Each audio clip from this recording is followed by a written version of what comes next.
Hi, I'm Peter Brett from TOOLKiT magazine, and today we're looking at the TSC55K, which is part of my series of tools that I bought myself because I was so impressed with them. This is really something I can't do without, and as you can see, it comes in a nice sustainer box.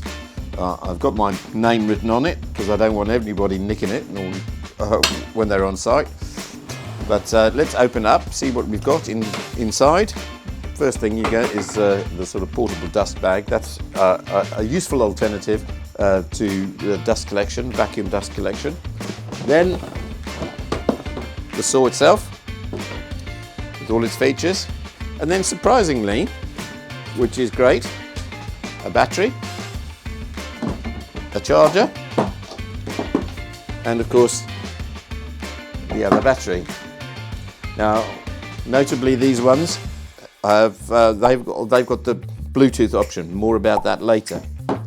And then, of course, which is quite unsurprising, a spare blade, a space for a spare blade. Now that's the rip blade. If you're ever cutting timber and you need to cut along the grain, that is the blade to have. You can't just use the ordinary standard blade that comes with the saw.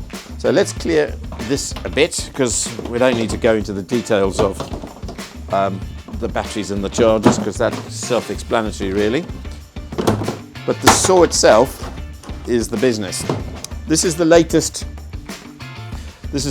iteration of the saw because there's been one other. This is a great improvement. It's got an anti-kickback feature, which is really useful because I have chewed up a couple of rails in my time from kickback that went wrong and the saw jumped out of the hole. It's standard Festool combination here of the controls are picked out in green. Get this thing going, just lift the trigger, push down, push the trigger a little harder and the saw will start. I'm not going to do that for obvious reasons.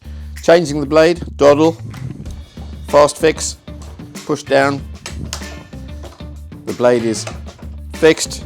You pull out the hex key behind here, undo it, put it back, put the other blade back on, unclick, and there you go.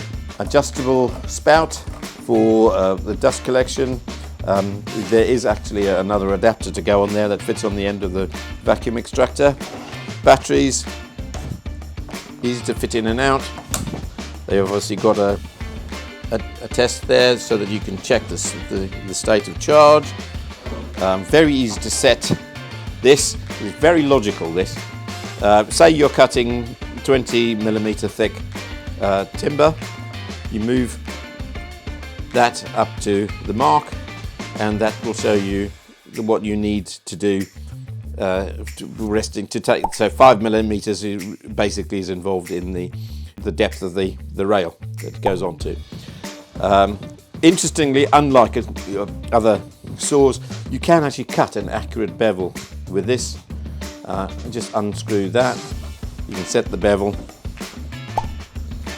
and it is, you know, the marks are actually accurate enough for you to use for proper joinery. This is great. This goes, so these are adjustable here. There's a little adjustable points behind here so that you can make sure that you get a nice smooth run in the track, in the rail.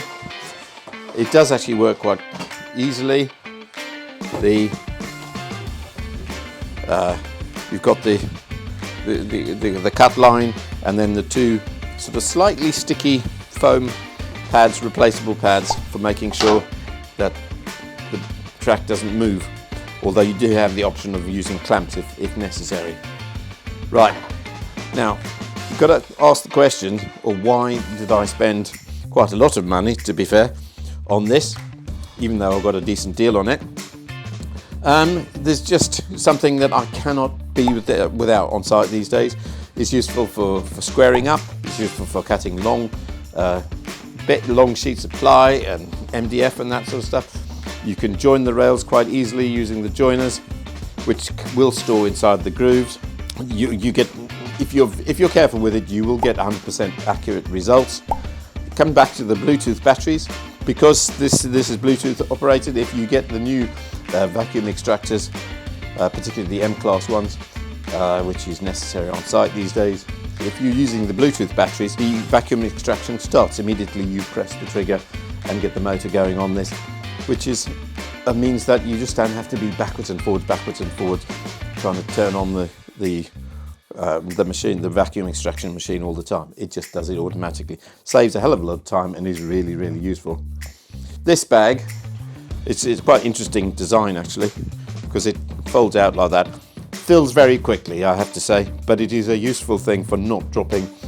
If you want to do one or two shortcuts, like cutting off the bottom of a door or something, and you don't really have access to vacuum extraction, you can use this, and it catches enough of the dust to actually be quite useful.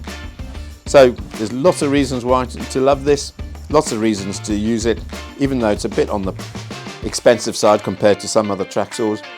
Useful accessory, which I'll show you when we go outside and just do a couple of runs on this one, is a sort of right angle, which makes the possibility of setting a right angle a lot easier. Bit of a pricey version, but actually great. So there we go. Something that I paid my own money for, wouldn't be without. Very nice piece of kit, particularly now that batteries and lithium ion and brushless motors are current, so it means the whole thing works as a package really nicely. For the purposes of the demo, I'm also putting on the small dust collection bag, simply done by removing the normal dust spout from here as dust adapter and tucking that in. Important to keep hold of that, so I'm safely putting it in my pocket. The other thing I mentioned upstairs was the right angle addition. This was over £100 for a piece of aluminium, but it's actually worth its weight in gold. I've actually used it so much. As you can see, if you want to really ensure that you get a nice 90-degree cut without having to do markings and that sort of stuff, this is, you just line that up and it keeps its place. It's firmly in position. It doesn't interfere with the running of the saw. And as you can see, you put that on, perfectly good, and there we go.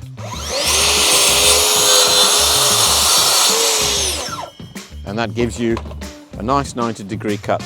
Great when squaring up things or cutting the bottom off a door and it needs to be absolutely square.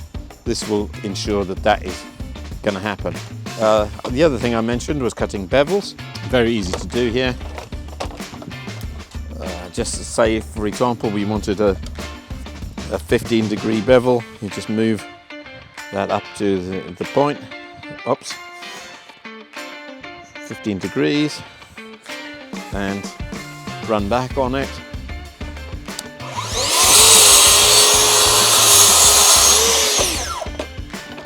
Nice piece, beautiful finish, nearly a plain finish, and the bevel cut about as good as you're going to get really, even on a table saw, I think.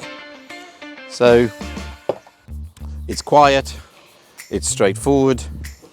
The anti-kickback feature really is a good safety measure on all these kinds of saws, but this one is particularly, oops, I'm just making sure I'm getting onto zero. Have been known to make a bevel when I didn't want to make a bevel, but light, easy to manage, very easy to plunge, and it's part of that whole Festool system that just seems to make a lot of sense if you're using other Festool tools. Thank you very much. And if you have any other comments to make, if you have any experience of these kind of saws, it'd be great to hear from you. Thanks.